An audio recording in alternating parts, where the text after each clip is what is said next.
KFC പോലുള്ള fast food കൗണ്ടറുകളിൽ നിന്ന് നമ്മൾ കടിച്ചു തുപ്പുന്ന എല്ലിൻ കഷ്ണങ്ങൾ മറ്റൊരിടത്ത് മറ്റൊരു സാഹചര്യത്തിൽ വീണ്ടും പാചകം ചെയ്ത് മറ്റൊരു വിഭവമായി ഹോട്ടലുകളിൽ വിൽക്കുകയും ആളുകൾ വാങ്ങി കഴിക്കുകയും ചെയ്യുന്നുണ്ട് എന്ന് പറഞ്ഞാൽ നിങ്ങൾ വിശ്വസിക്കുമോ?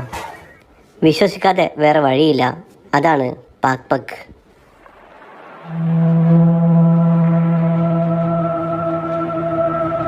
ഫിലിപ്പീൻസിന്റെ ക്യാപിറ്റൽ സിറ്റിയായ മനീല ഓരോ ദിവസവും പുറന്തള്ളുന്ന മാലിന്യങ്ങൾ കൊണ്ടുപോയി ഡംപ് ചെയ്യുന്ന സ്ഥലത്ത് 4 മില്യണോളം പുറന്തള്ളപ്പെട്ട മനുഷ്യർ താമസിക്കുന്ന ചേരി പ്രദേശമാണ് ഹാപ്പി ലാൻഡ്. ഇവിടെയാണ് ഞാനും ഡാൻ ബ്രോയും കൂടി പാക് പക് അന്വേഷിച്ചു വന്നത്.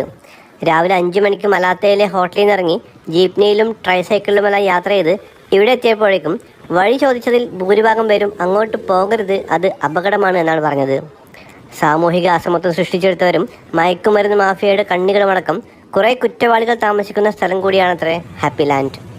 എന്തായാലും ഒരുപാട് അന്വേഷിച്ച് അവസാനം ഞങ്ങൾ ഈ പരിസരത്ത് ഏറ്റവും നന്നായി പാക് പക് വിൽക്കുന്ന നാനായ് മിൻഡ എന്ന അമ്മൂമ്മയുടെ കടയിലെത്തി.